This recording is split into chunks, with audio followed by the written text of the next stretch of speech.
दीदी, दीदी।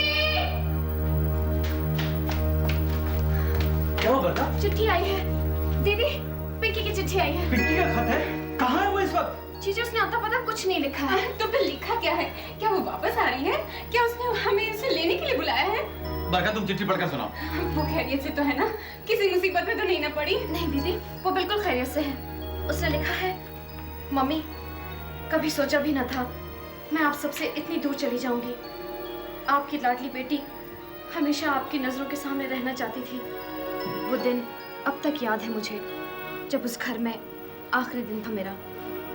आप किचन से थक कर आई थी, तब भी मेरे पसंद के खाने कितने चाव से बनाकर खिलाए थे मुझे। उस रोज घर छोड़ने का इरादा एक बार फिर डगमगा गया। अपनी मम्मी से क्या अलग रह पाऊंगी मैं? डैडी जब मुझे ढूंढने पंजाब आए थे, तब उनकी जीप मेरे सामने से गुजरी। दिल चाहा कि दौड़ कर लिपट जाऊं उनसे, फिर अपने आप को रोक लिया कि नहीं, अब उस घर में वापस नहीं जाना है मुझे, जहां सिवाय शांति के कुछ भी नहीं, जहां दौलत और जायदाद को लेकर चाचू और डैडी में रोज झगड़ा होता है। ऐसा लगता है जैसे उस घर में सब एक दूसरे के दुश्मन हैं। लेकिन अब मैं जिनके साथ हूँ वहाँ सिर्फ प्यार, मोहब्बत और दोस्ती है। इसलिए अब मैं कभी वापस नहीं आऊंगी। मुझे ढूंढने की कोशिश मत कीजिएगा। बस यूं समझिए कि जिस तरह ग्रैंडपा हमें छोड़कर चले गए, उसी तरह मैं आप सबसे दूर हो गई हूँ। आपकी बेटी पिंकी। अब अपनी बेटी को कभी नहीं देख पाऊंगी मैं, कभी नहीं मिल सकूंगी उससे। उसे हमेशा के लिए खो दिया हमने। क्या क्या सपने देखे थे मैंने उसके लिए। उसकी शादी करूंगी, अपने हाथों से उसे दुल्हन बनाऊंगी। अब वो सपने कभी पूरे नहीं होंगे। दीदी, दीदी। करुणा, क्या हो रहा है तुम्हें? भाभी, मेरी तरफ देखो भाभी।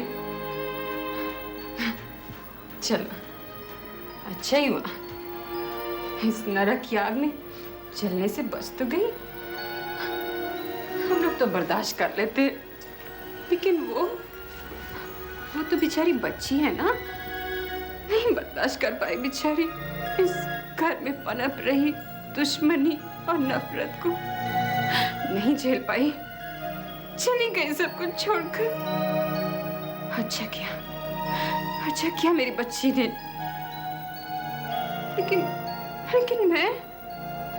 मैं तो उसकी माँ हूं ना, मेरे शरीर का हिस्सा है वो। फिर मुझे किन कर्मों की सजा दी उसने? क्यों छोड़ गए वो मुझे? क्यों? करुणा, मेरी बात सुनो। हिम्मत से काम नहीं लोगी तो कैसे चलेगा? क्या पिंकी से बिछड़ने का गम मुझे नहीं है? हैं? पिंकी को ढूंढने में हम कोई कसर नहीं छोड़ेंगे, और जब वो मिल जाएगी तब इस घर में ऐसी कोई नाखुशगवार बात नहीं होगी जिससे उससे दिल को ठेस पहुंचे। बिलीव मी भाभी, आई प्रॉमिस यू दैट। बरखा जी। भाभी को अपने कमरे में ले जाओ और तुम इनके साथ में रहो। जी। नरेश, अब क्या होगा? मुझसे तो करुणा की हालत देखी नहीं जाती है। अगर पिंकी ना मिली तो? भैया, अभी तक आप भाभी की हिम्मत बता रहे थे और आप ऐसी मायूसी भरी बातें कर रहे हैं। कम ऑन भैया। तो फिर तुम ही बताओ नरेश, मैं क्या करूं? बरखा ने एक सजेशन दिया था भैया कि अखबार में इश्तेहार दे दें कि पिंकी का पता बताने वाले को मुंह मांगी रकम दी जाए। नहीं नरेश, ऐसी नादानी मत करना। पिंकी मुसीबत में आ जाएगी और फिर इनाम की लालच में आकर कोई उसे नुकसान पहुंचा सकता है। हमें कोई और रास्ता इख्तियार करना पड़ेगा।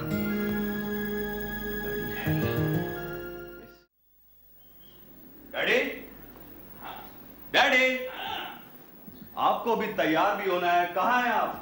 मैं यहाँ हूँ और 2 घंटे से तैयार बैठा हूँ। क्या बात कर रहे हैं? ट्रेन आने में भी 1 घंटा बाकी है और आप 2 घंटा पहले तैयार हैं। Very good.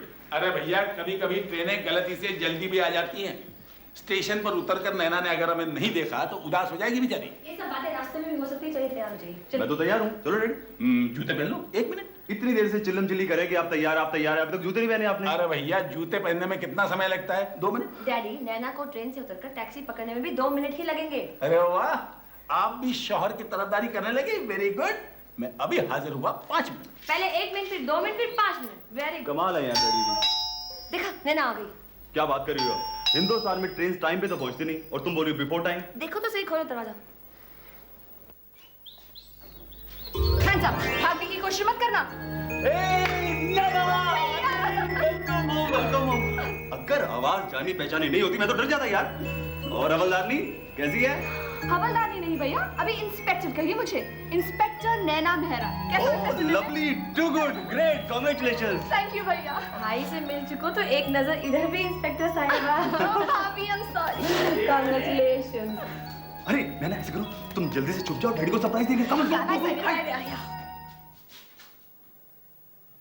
मेरे जूते नहीं मिल रहे, पता नहीं कहाँ उतार के रहेंगे। कहीं देखे तुम लोगों ने? अब डैडी जूते वूते रहने दीजिए, रास्ते में जाते हुए खरीद लेंगे जूते। अरे हम जूते खरीदते रह जाएंगे और उधर स्टेशन पर ट्रेन पहुंच गई तो क्या होगा? नैना टैक्सी पकड़ के घर आ जाएगी। यही मैं आपको बार बार समझाने की कोशिश कर रही हूँ। आप जैसे वैसे ही चलिए। वैसे ही बगैर जूतों के? हाँ डैडी। हाँ डैडी। चलिए ना। नैना,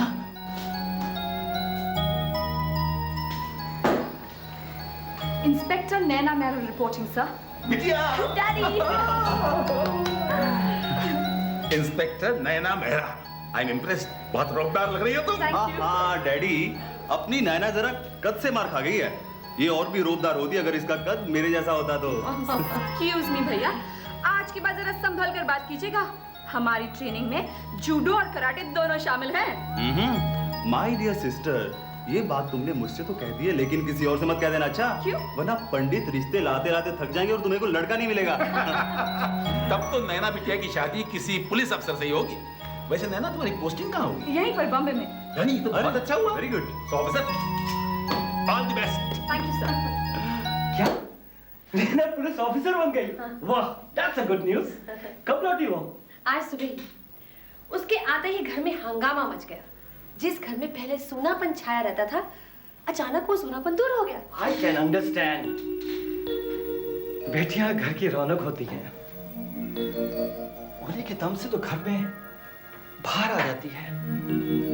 अगर वो घर में ना हो तो घर कितना सूना सूना सा लगता है। अशोक भैया, पिंकी के बारे में सोच रहे हो? हाँ, आजकल उसके सिवा और कुछ सोच भी नहीं पाता हूँ। कोशिश करने के बाद भी नहीं। Anyway, this is part of life. मैं तुमको एक और खुशखबरी देना चाहता हूँ। क्या? तुम्हारे लिए एक बंगला अलॉट करा दिया है। कंपनी की एग्जीक्यूटिव डायरेक्टर अब कंपनी के बंगले में रहेगी। मैं जहाँ हूँ वहाँ भी खुश हूँ। नए बंगले की क्या जरूरत है अशोक भैया? जरूरत है या नहीं इसका तो सवाल ही नहीं उठता। ये फैसिलिटी तो कंपनी के हर डायरेक्टर को दी जाती है और तुम्हें भी दी जा रही है। क्यों, तुम वहां नहीं रहना चाहती हो? रहना तो चाहती हूँ, मैंने कब इनकार किया? तो फिर कोई अच्छा सा मुहूर्त देखकर शिफ्ट हो जाओ अपने नए मकान में। Thank you so much. मैं यहाँ से क्यों जाऊँ? मेरे पास अपना घर है, फिर मैं कहीं और रहने क्यों जाऊँ? कहीं और नहीं, अपनी कंपनी का बंगला है वो। देखो देवयानी, वो बंगला तुम्हारी कंपनी का है, मेरी कंपनी का नहीं। तो मैं वहाँ अकेली जाके रहूंगी? ये मैंने कब कहा?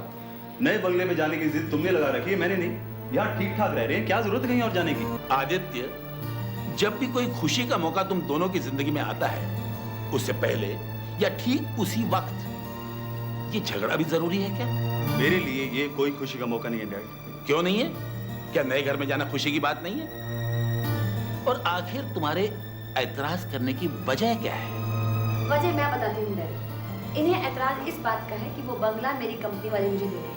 अगर इनकी कंपनी ने कोई बंगला देती तो ये खुशी खुशी वहां रहने के लिए चल पड़ते। अब बस भी करो देवयानी। आदित्य तुम्हारा शौहर है। इतने अहम फैसले करने से पहले ये तो जान लिया करो कि उसकी मर्जी है भी या नहीं। देखो, इसी तरह अगर एक तरफा फैसले होते रहे ना तो ये रंजिशें भी जिंदगी भर साथ चलती रहेंगी। तुम समझ रही ना मैं क्या कह रहा हूँ? Yes, I do. I'm sorry. अरे नहीं, सॉरी कहने वाली कोई बात नहीं। तुमसे यह सब इसलिए कह रहा हूं कि मैं तुम्हें अपनी बहू नहीं, बेटी समझता हूं। जी मुझे पता है, मुझे एहसास है इस बात का। आदित्य बैठो। कहाँ जा रहे थे? अपने रूम में डैड। नए मकान में कब शिफ्ट करना ये तो पहले तय करो। सॉरी डैड, मैं वहां नहीं जाऊंगा। तुम वहां जरूर जाओगे क्योंकि अब ये फैसला मेरा है। लेकिन डैडी अपना ये घर छोड़कर एक और बात कहनी है तुमसे। ये जो बात बात पर तुम देवयानी की मुखालफत करते हो ना, इससे बहुत चिढ़ आती है मुझे। दुनिया भर के फ्रस्ट्रेशंस निकालने के लिए और ताने देने के लिए एक बीवी रह गई क्या? मैं इसे कोई ताने नहीं देता हूँ डैड। बहस मत करो। इस घर की सारी दीवारें सिर्फ 1.5 ईंट की हैं। दीवार के परली तरफ की आवाजें न चाहते हुए भी कई बार सुननी पड़ती हैं। देवयानी, अपना नया घर कब दिखा रही हो हमें? डैडी वो घर मेरा नहीं है, हम सबका है। हम चारों उसमें मिलकर रहेंगे। नहीं देवयानी, हम चारों नहीं, सिर्फ तुम दोनों जाकर रहोगे वहां। हम बाप बेटी तो यही रहेंगे, इसी घर में। लेकिन क्यों?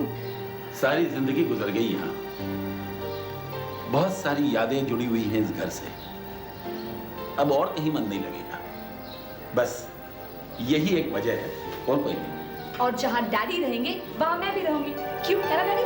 जाहिर है। भैया, जाने के लिए सामान वामान बांधने में कुछ मदद करूं? तो तू डैडी के इसी फैसले के इंतजार में बैठी थी क्या? दरअसल बात ये है बिग ब्रदर कि मैं हो गई हूँ बड़ी और कमरा पड़ गया है छोटा, और जब आप जाएंगे तो आपका कमरा मेरे ही हिस्से में आएगा ना। क्यों भाभी? ये हुई ना बात।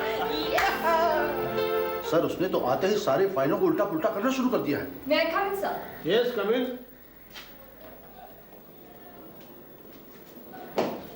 Good morning sir. Good morning, you can go now. Have a seat. No sir, I am fine. जब कोई सुपीरियर तुमको ऑर्डर देता है, उसको मानना तुम्हारा फर्ज बन जाता है। Have a seat. Thank you sir. Duty join किए हुए कितने दिन हो गए? सर, आज का दिन मिलाकर 6ठा दिन। और अभी से आपके खिलाफ शिकायतें आनी शुरू हो गई? शिकायतें मेरे खिलाफ? जी हाँ, आपके खिलाफ। इसीलिए मैंने आपको यहाँ बुलाया है। But sir, I haven't done anything. Kailash Nath Malhotra के मुकदमे की फाइलें क्यों नहीं खुलाई आपने? पिंकी मल्होत्रा की फाइलों में क्या तलाश कर रही थी आप?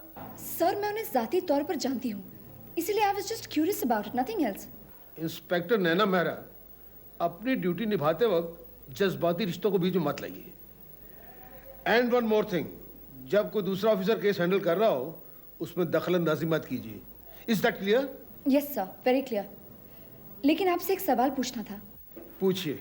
सर, अगर नए केसेस सॉल्व करते वक्त पुराने केसेस को रेफर करने की जरूरत पेश आए तो क्या उसकी भी इजाजत नहीं मिलेगी मुझे? आपको जब भी कोई दिक्कत पेश आए, आप मुझसे आकर पूछ सकती हैं। I will guide you for that. Right sir, thank you sir. Anything else? और कोई पूछना आपको? No sir.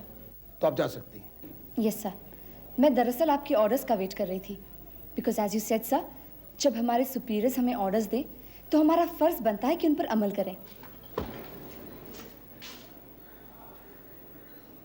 Good day sir.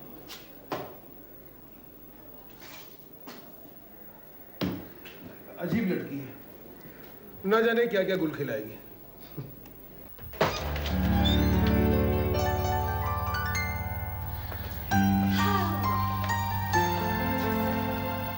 ये है हमारा नया घर। लवली। हमारा घर, यानी मेरा और तुम्हारा।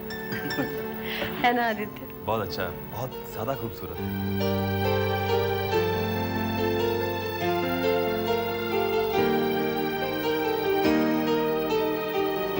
अच्छा है ना?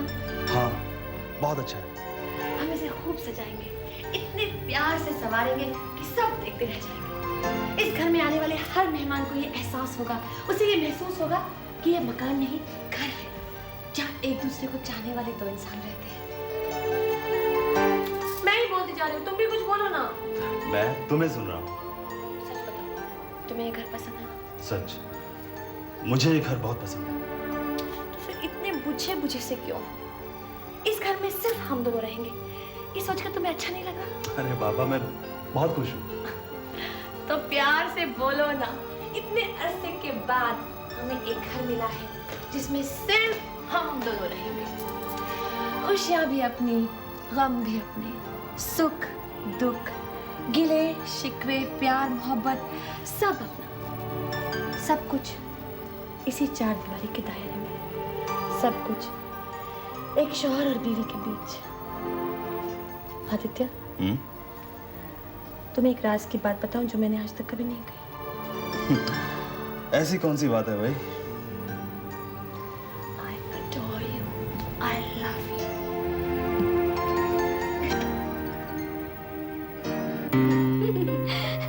हाँ धर्म जी, मैं पार्टी में जाने के लिए बिल्कुल तैयार हूँ। आप जल्दी से आ जाइए। Okay, bye.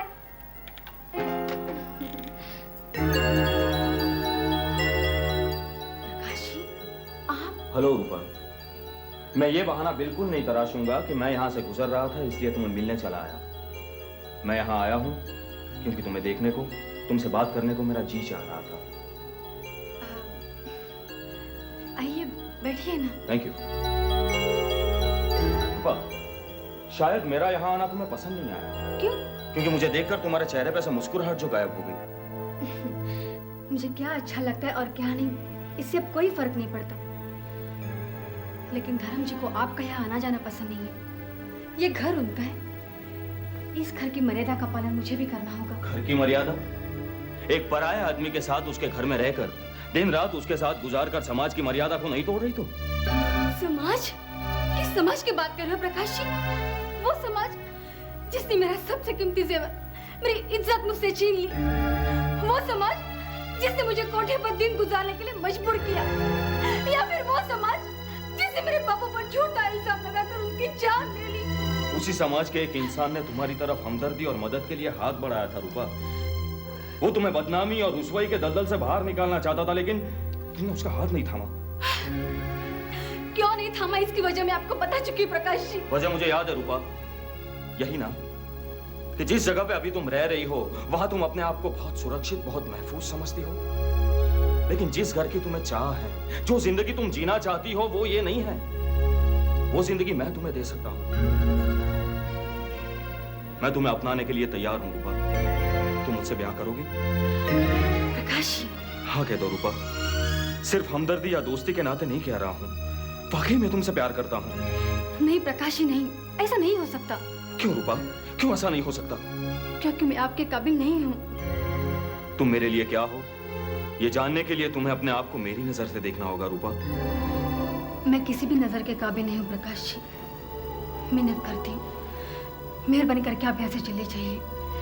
मैं आपकी बहुत इज्जत करती हूँ और हमेशा करती रहूंगी, लेकिन दया कीजिए मुझ पर। दोबारा मुझे मिलने की कोशिश कभी न कीजिएगा।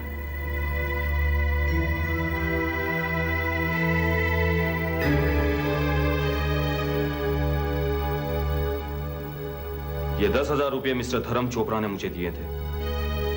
मेहरबानी करके ये पैसा उन्हें वापस दे देना।